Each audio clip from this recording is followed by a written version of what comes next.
साहेब भीमराव अंबेडकर, जीवन परिचय और सामाजिक चिंतन। डॉ अंबेडकर का जीवन परिचय। डॉ भीमराव अंबेडकर का जन्म 14 अप्रैल 1891 को मध्य प्रदेश के महू नगर में एक महार परिवार में हुआ था।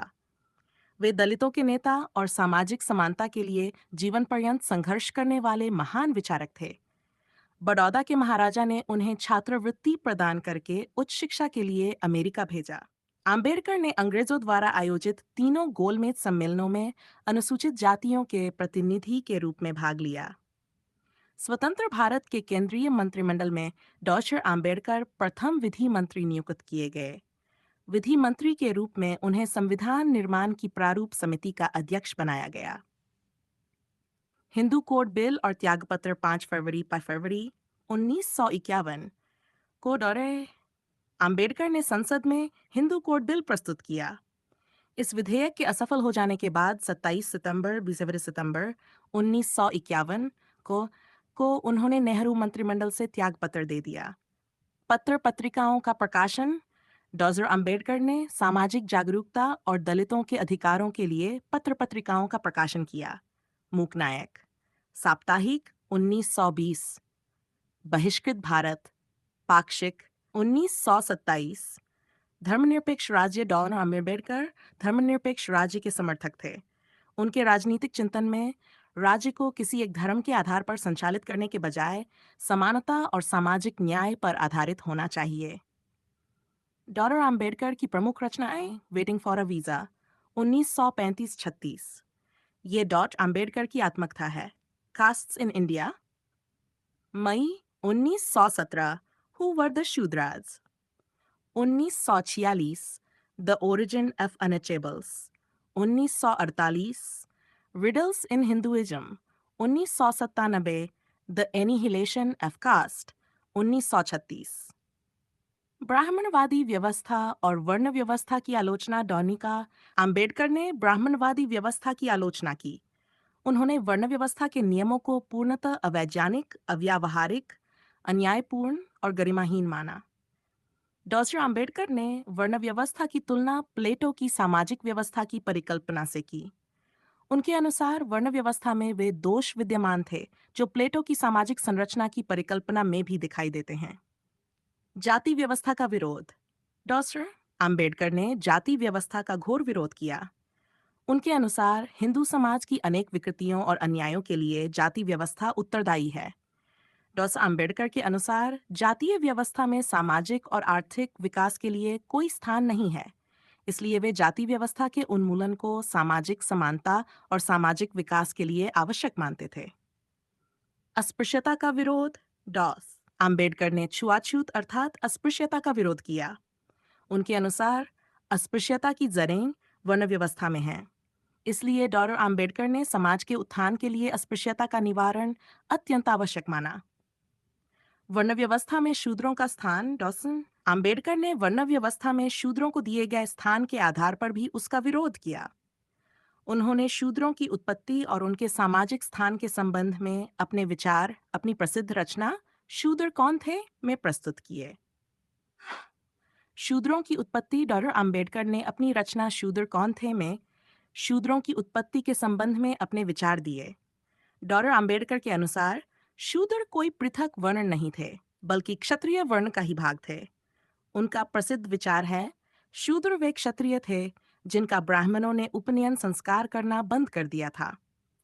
महार वतन प्रणाली और खोटी व्यवस्था।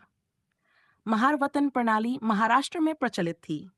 आपकी भेजी हुई सामग्री में इस व्यवस्था का आगे का विवरण अधूरा है, इसलिए इस बिंदु के आगे मैं अपनी ओर से कोई तथ्य नहीं जोड़ रहा हूं। साहिब आम्बेडकर। दलित वर्गों के उत्थान के उपाय। महार वतन और खोटी व्यवस्था का विरोध।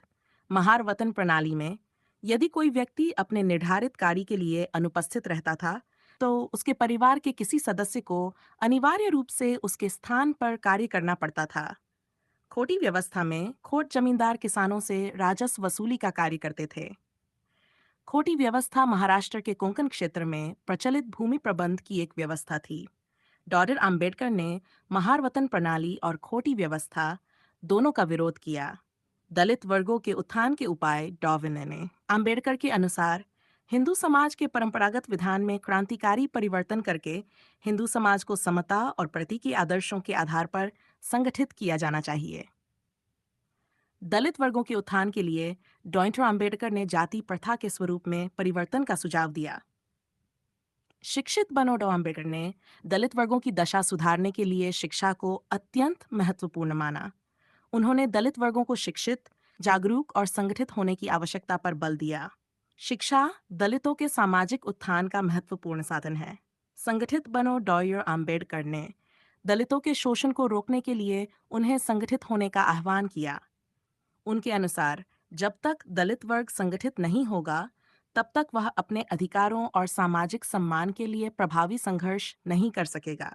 गांव और शहर डॉन अंबेडकर ने गांवों को उदासीनता का अड्डा कहा।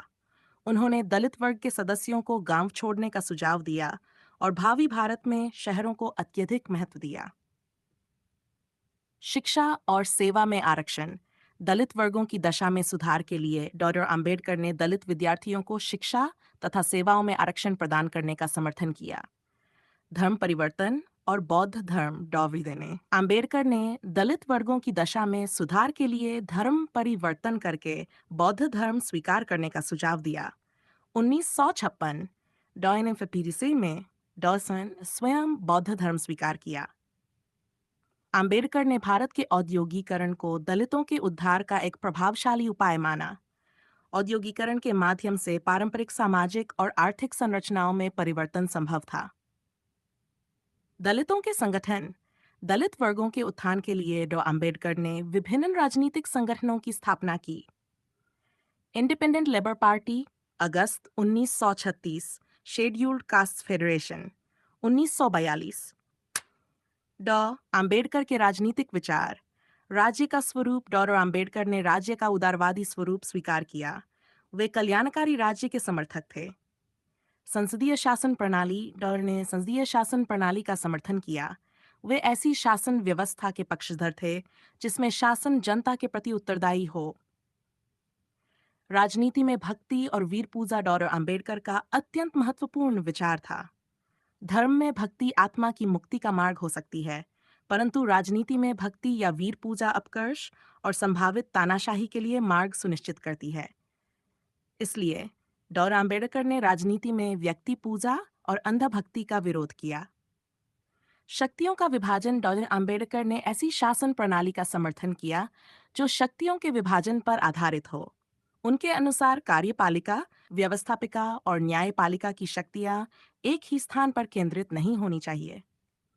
डॉ अंबेडकर के लोकतंत्र संबंधी विचार डॉ अंबेडकर ने संवैधानिक लोकतंत्र का समर्थन किया। वे लोकतंत्र की सफलता के लिए संवैधानिक नैतिकता को आवश्यक मानते थे।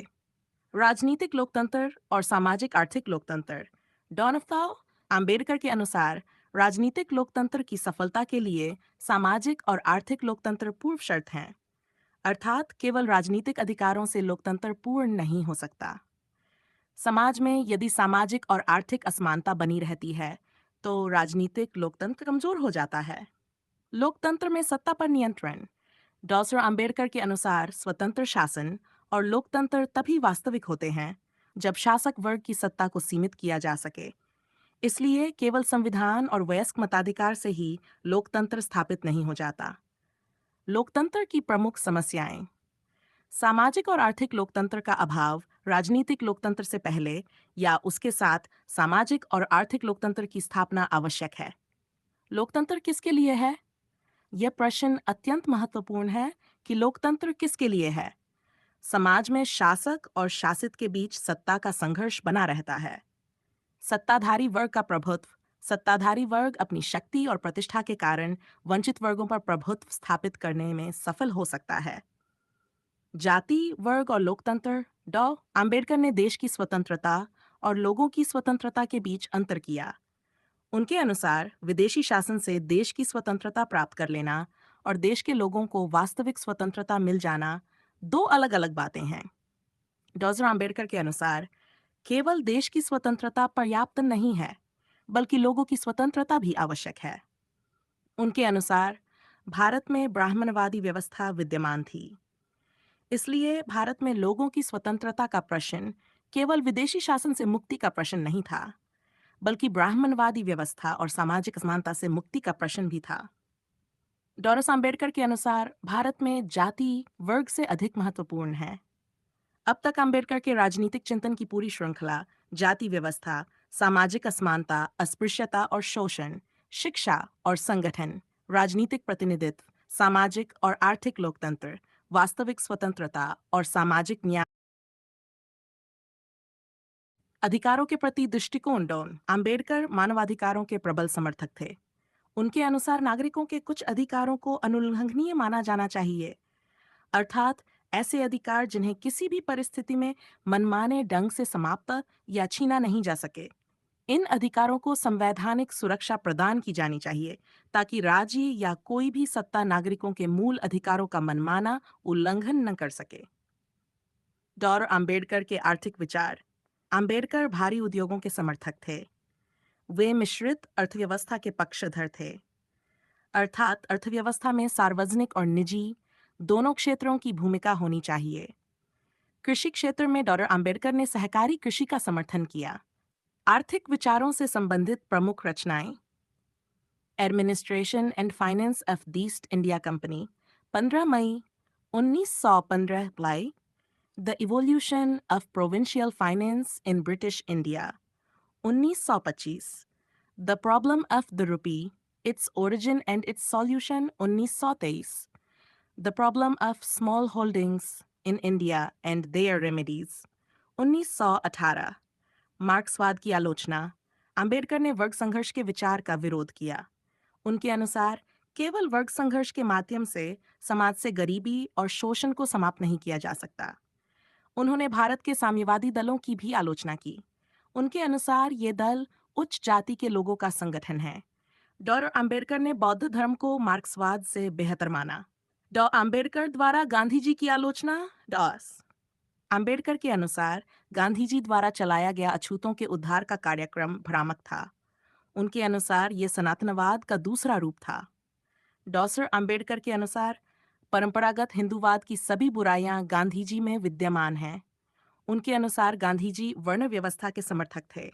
डॉक्टर अंबेडकर के अनुसार गांधी जी ने हिंदूवाद की कुरीतियों को दार्शनिक औचित्य प्रदान किया। गांधीवाद में विरोधाभास। डॉक्टर अंबेडकर के अनुसार गांधीवाद में विरोधाभास था। उनके अनुसार गांधी जी देश की राजनीतिक व्यवस्था को बदलने के लिए संघर्ष कर रहे थे, लेकिन वे सामाजिक व्यवस्था को बनाए रखने के समर्थक थे। इसी कारण डॉक्टर आम्बेडकर गांधी जी के विचारों में विरोधाभास देखते थे। रामराज्य की आलोचना। आम्बेडकर के अनुसार गांधी जी द्वारा प्रस्तुत रामराज्य की संकल्पना लोकतांत्रिक व्यवस्था में संभव नहीं थी।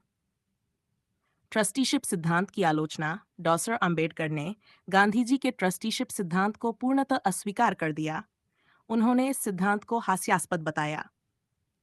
सादगीपूर्ण जीवन की आलोचना। डॉ अंबेडकर ने गांधीवादी विचार में व्यक्ति की स्थिति की भी आलोचना की। उन्होंने कहा कि गांधीवादी विचार में व्यक्ति को पशु की भांति माना गया है। क्योंकि गांधी जी जिस सादगीपूर्ण जीवन का समर्थन करते थे, अंबेडकर ने उसका कड़ा विरोध किया। डॉस अंबेडकर द्वारा स्थापित दल और संस्थाएं। बहिष्कृत हितकारिणी सभा, इसकी स्थापना 20 मार्च 1924 वार को बंबई में हुई। इंडिपेंडेंट लेबर पार्टी, इसकी स्थापना अगस्त 1936 मिनीनिक्स में हुई। डॉ आम्बेडकर के समर्थकों ने 1957 में इसी दल को रिपब्लिकन दल का नाम दिया। अखिल भारतीय अनुसूचित जाति संघ, इसकी स्थापना 1942 में हुई। इस जाति की समाप्ति डर ने अपनी प्रसिद्ध पुस्तक द एनिहिलेशन ऑफ कास्ट में जाति की समाप्ति की प्रक्रिया के 3 चरणों का उल्लेख किया। पहला, सुधार जाति व्यवस्था में सुधार का प्रयास। दूसरा, ट्रांसेंडेंस जाति व्यवस्था से ऊपर उठना और उसकी सीमाओं का अतिक्रमण करना। तीसरा, एनिहिलेशन जाति व्यवस्था का पूर्ण उन्मूलन या समाप्ति। डॉक्टर अंबेडकर के चिंतन में जाति की वास्तविक समाप्ति केवल सुधार से नहीं, बल्कि जाति व्यवस्था के पूर्ण उन्मूलन से संभव है। 1. प्रश्न। डॉक्टर अंबेडकर के अनुसार नागरिकों के अधिकारों के संबंध में क्या दृष्टिकोण होना चाहिए?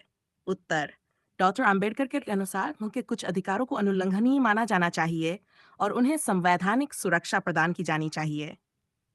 प्रश्न, डॉ अंबेडकर किस प्रकार की अर्थव्यवस्था के समर्थक थे?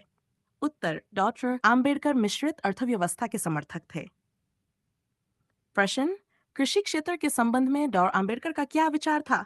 उत्तर, डॉ अंबेडकर सहकारी कृषि के समर्थक थे। प्रश्न, डॉ अंबेडकर वर्ग संघर्ष के सिद्धांत के संबंध में क्या विचार रखते थे? उत्तर, डॉ अंबेडकर ने वर्ग संघर्ष के विचार का विरोध किया। उनके अनुसार वर्ग संघर्ष द्वारा समाज से गरीबी और शोषण को समाप्त नहीं किया जा सकता। प्रश्न, अंबेडकर ने भारतीय साम्यवादी दलों की आलोचना क्यों की? उत्तर, डॉ अंबेडकर के अनुसार भारतीय साम्यवादी दल उच्च जाति के लोगों के संगठन थे। प्रश्न, डॉ अंबेडकर ने बौद्ध धर्म को किस विचारधारा से बेहतर माना? उत्तर, डॉ अंबेडकर ने बौद्ध धर्म को मार्क्सवाद से बेहतर माना। प्रश्न, डॉ अंबेडकर ने गांधी जी के अछूतों के उद्धार के कार्यक्रम की किस प्रकार आलोचना की? उत्तर, अंबेडकर के अनुसार गांधी जी का अछूतों के उद्धार का कार्यक्रम भ्रामक था और यह सनातनवाद का दूसरा रूप था। प्रश्न, डॉक्टर अंबेडकर के अनुसार गांधी जी के विचारों में मुख्य विरोधाभास क्या था? उत्तर, डॉक्टर अंबेडकर के अनुसार गांधी जी राजनीतिक व्यवस्था में परिवर्तन के समर्थक थे, लेकिन सामाजिक व्यवस्था को बनाए रखना चाहते थे। प्रश्न, अंबेडकर ने गांधी जी की वर्ण व्यवस्था संबंधी विचारों की किस प्रकार आलोचना की? उत्तर, डॉन अंबेडकर के अनुसार गांधी जी वर्ण व्यवस्था के समर्थक थे और उन्होंने हिंदूवाद की कुरीतियों को दार्शनिक औचित्य प्रदान किया। प्रश्न, डॉ अंबेडकर ने गांधी जी के रामराज्य की संकल्पना के बारे में क्या विचार व्यक्त किया? उत्तर, अंबेडकर के अनुसार गांधी जी द्वारा प्रस्तुत रामराज्य की संकल्पना लोकतांत्रिक व्यवस्था में संभव नहीं थी। डॉ अंबेडकर ने किस प्रकार के लोकतंत्र का समर्थन किया? उत्तर, अंबेडकर ने संवैधानिक लोकतंत्र का समर्थन किया और इसकी सफलता के लिए संवैधानिक नैतिकता को आवश्यक माना। प्रश्न, डॉ अंबेडकर के अनुसार राजनीतिक लोकतंत्र की सफलता के लिए कौन सी पूर्व शर्त आवश्यक है? अंबेडकर के अनुसार राजनीतिक लोकतंत्र की सफलता के लिए सामाजिक और आर्थिक लोकतंत्र की स्थापना आवश्यक है। प्रश्न, डॉ अंबेडकर ने शासन प्रणाली के संबंध में शक्तियों के विभाजन को क्यों आवश्यक माना? उत्तर, डॉ अंबेडकर ऐसी शासन प्रणाली के समर्थक थे जिसमें कार्यपालिका, व्यवस्थापिका और न्यायपालिका की शक्तियां एक ही स्थान पर केंद्रित न हों। प्रश्न, अंबेडकर मानवाधिकारों के संबंध में क्या विचार रखते थे? उत्तर, डॉ अंबेडकर मानवाधिकारों के प्रबल समर्थक थे और नागरिकों के कुछ अधिकारों को अनुल्लंघनीय मानकर उन्हें संवैधानिक सुरक्षा प्रदान करने के पक्षधर थे। प्रश्न, डॉ अंबेडकर ने कृषि व्यवस्था के क्षेत्र में किस व्यवस्था का समर्थन किया? उत्तर, डॉ अंबेडकर ने कृषि क्षेत्र में सहकारी कृषि का समर्थन किया। डॉ अंबेडकर औद्योगिक विकास के संबंध में क्या विचार रखते थे? उत्तर, डॉक्टर अंबेडकर भारी उद्योगों के समर्थक थे और उन्होंने औद्योगिकरण को दलितों के उद्धार का प्रभावशाली उपाय माना। प्रश्न, डॉक्टर अंबेडकर ने दलित वर्गों के उत्थान के लिए धर्म के संबंध में क्या सुझाव दिया? तो अंबेडकर ने दलित वर्गों की दशा में सुधार के लिए धर्म परिवर्तन करके बौद्ध धर्म स्वीकार करने का सुझाव दिया। प्रश्न, डॉक्टर अंबेडकर ने दलित वर्गों के उत्थान के लिए किन 3 उपायों पर विशेष बल दिया? उत्तर, डॉक्टर अंबेडकर ने दलित वर्गों के उत्थान के लिए शिक्षा, संगठन और जागरूकता पर विशेष बल दिया। डॉक्टर अंबेडकर ने गांवों और शहरों के संबंध में क्या विचार व्यक्त किया? उत्तर, डॉ अंबेडकर ने गांवों को उदासीनता का अड्डा कहा, दलित वर्गों के सदस्यों को गांव छोड़ने का सुझाव दिया और भावी भारत में शहरों को अत्यधिक महत्व दिया। प्रश्न, डॉक्टर अंबेडकर के अनुसार जाति व्यवस्था की वास्तविक समाप्ति कैसे संभव है? उत्तर, डॉक्टर अंबेडकर के अनुसार जाति व्यवस्था की वास्तविक समाप्ति उसके पूर्ण उन्मूलन से ही संभव है।